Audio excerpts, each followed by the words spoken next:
मेरे बच्चों नमस्कार। मैं फिर से हाजिर हूँ आपके सामने हर घर पाठशाला में। और हर घर पाठशाला में मैं पढ़ाने जा रही हूँ आपको हिंदी विषय। और हिंदी विषय के अंतर्गत मैं आपको पढ़ाने जा रही हूँ व्याकरण। तो बच्चों, व्याकरण कब सिखाया जाता है? व्याकरण उसमें सिखाया जाता है जब बच्चे को भाषा अच्छी से बोलने आ जाती है, पढ़ने आ जाती है और लिखने आ जाती है। तो भाषा को सीखने के लिए सबसे पहले है सुनने का कौशल विकसित करना। तो जब आप सुन के समझ लेते हैं, समझ के आप पढ़ लेते हैं और पढ़ने के बाद आप लिखना शुरू कर देते हैं, तो उसमें जो है हमें व्याकरण की आवश्यकता पड़ती है। तो भाषा को शुद्ध रूप में लिखना ही व्याकरण हमें सिखाता है। तो भाषा को सीखने के लिए या लिखने के लिए, पढ़ने के लिए, बोलने के लिए व्याकरण में कुछ नियम है जिसको बच्चों को, जब बच्चा बोलना शुरू कर देता है, लिखना शुरू कर देता है, पढ़ना शुरू कर देता है, तो उसको सिखाया जाता है। तो बच्चों, सबसे पहले मैं आती हूँ, भाषा क्या है? भाषा वह माध्यम है जिसके द्वारा जो है हम अपने विचारों का आदान प्रदान करते हैं।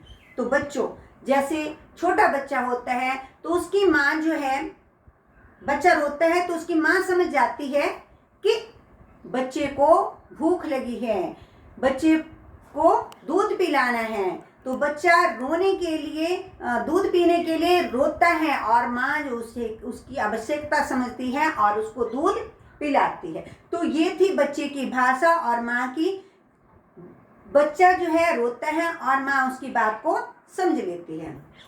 उसी तरह हमारे घर में कुत्ता होते हैं, लेकिन शाम को जब रात को जब अचानक जो है बहुत तेज तेज से भौंकना शुरू कर देता है, तो वो अपने मालिक को सचेत करता है कि देखो बाहर कुछ हो रहा है, या बाहर चोर आए हैं, या बाहर कोई अजीब सी घटना हो रही है। तो कुत्ता जो है अपनी भौंकने के अलग से तरीके से अपने मालिक तक अपनी बात पहुंचाते हैं। उसी तरह हमारे घर में पशु बंधे होते हैं, जब उन्होंने पानी पीना है या घास खाना है, तो उन्होंने वो क्या करते हैं? रंभाते हैं। उन्होंने अपनी भाषा का प्रयोग किया है। लेकिन बच्चों, भाषा क्या है? भाषा विचारों का आदान प्रदान है, जो अपने विचारों को दूसरों तक पहुंचाने का माध्यम हम प्रयोग करते हैं, वो भाषा है। लेकिन भाषा जो है वो दो रूपों में होती है, मौखिक और लिखित। मौखिक और लिखित भाषा को हम, जैसे आपके अध्यापक हैं, आजकल आप घर में हैं और अध्यापक जो है आपको होमवर्क कैसे भेज रहे हैं और आप कर भी रहे हैं। अध्यापक ने कोई ना कोई माध्यम ढूंढा है जो आप तक आपका काम पहुंचाने का काम करते हैं। तो एक वीडियो बना रहा है और वीडियो को बना के जो है, जैसे अध्यापक आप तक पहुंच रहे हैं, अध्यापक आप तक पहुंचा रहे हैं अपने कंटेंट को, तो क्या हो रहा है? बच्चे उसको सुन रहे हैं, देख रहे हैं, समझ रहे हैं, लिख रहे हैं, पढ़ रहे हैं। और आप भी अपनी, जैसे अध्यापक को बोलते हैं कि आज बच्चों किसने काम किया है, तो या तो बच्चा या तो अध्यापक वॉइस कॉल से भेजता है या फिर वो लिखित रूप में भेजते हैं। तो आप भी भेजते हैं कि मैडम योगिता ने काम कर लिया, आप लिखते हैं कि मैडम योगिता का कार्य, तो योगिता काम भेजती है अपने कॉपी पर। तो मैं देखती हूँ कि योगिता का काम मेरे तक पहुंच गया। मैंने जो भाषा के माध्यम से अपनी बात रखी थी कि कितने बच्चों ने काम किया है, वो अपना काम भेजे, या तो मैंने वॉइस कॉल किया या फिर मैंने उनको चैट में कुछ लिख कर दिया।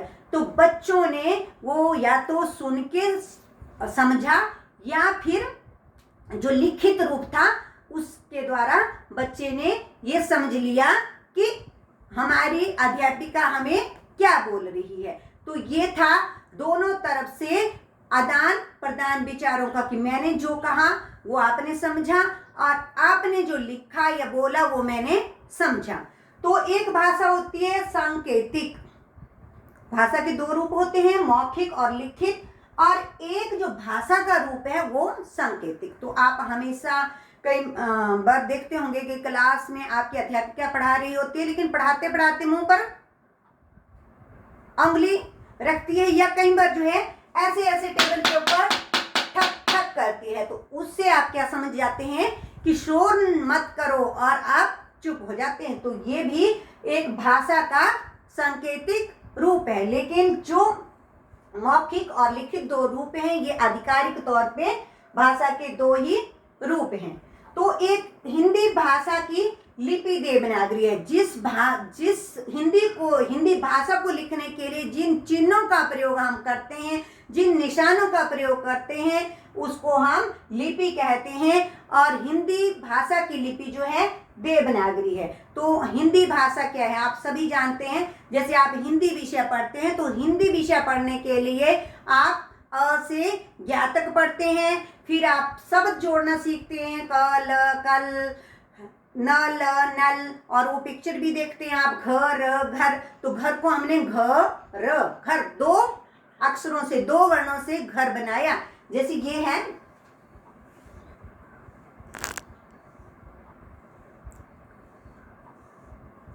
तो इसको मैं बोलूंगी घर।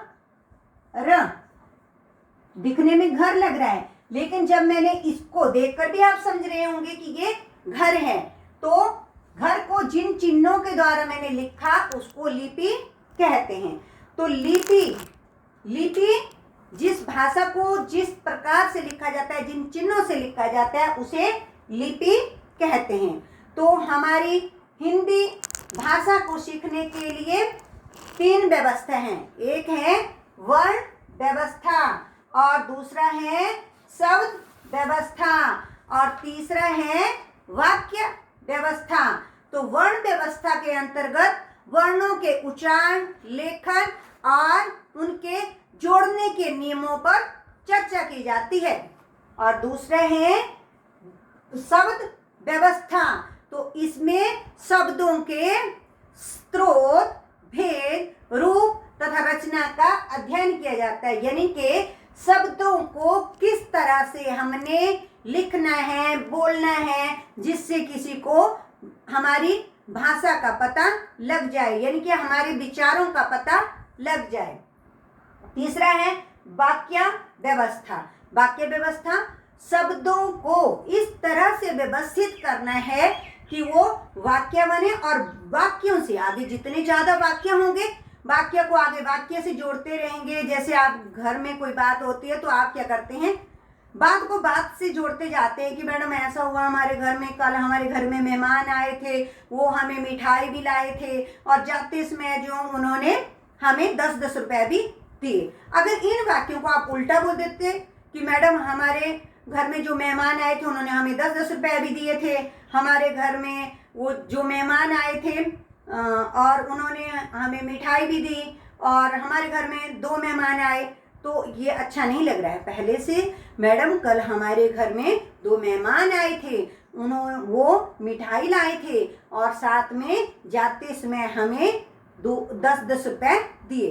तो इस तरह से ये हमारी वाक्य व्यवस्था हुई। वाक्य से वाक्य मिलाना, और उससे हमारी जो है आगे कहने का जो भाव समझ आ रहा था कि ये हमारी भाषा को वाक्य व्यवस्था से निर्मित किया जाता है। शब्द व्यवस्था, शब्द यानी कि शब्दों का, जैसे हम बोलते हैं चल हट यहाँ से, तो हम बोलेंगे यहाँ हट चल, तो कोई मतलब नहीं बना, ठीक है। उसी तरह वर्ण व्यवस्था होती है, जैसे रघ, कोई वाक्य नहीं बना, ठीक है, तो कोई शब्द नहीं बना। तो इस तरह हम क्या करते हैं, भाषा को सीखने के लिए व्याकरण का सहारा लेते हैं, और व्याकरण में सबसे पहले आती है हमारी भाषा। भाषा होती है 3 रूप से, मौखिक, लिखित और सांकेतिक।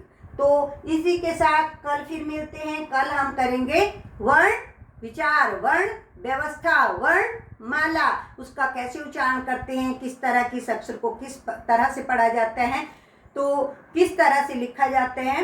धन्यवाद। कल फिर मिलती हूँ इसी विषय के साथ, व्याकरण के साथ।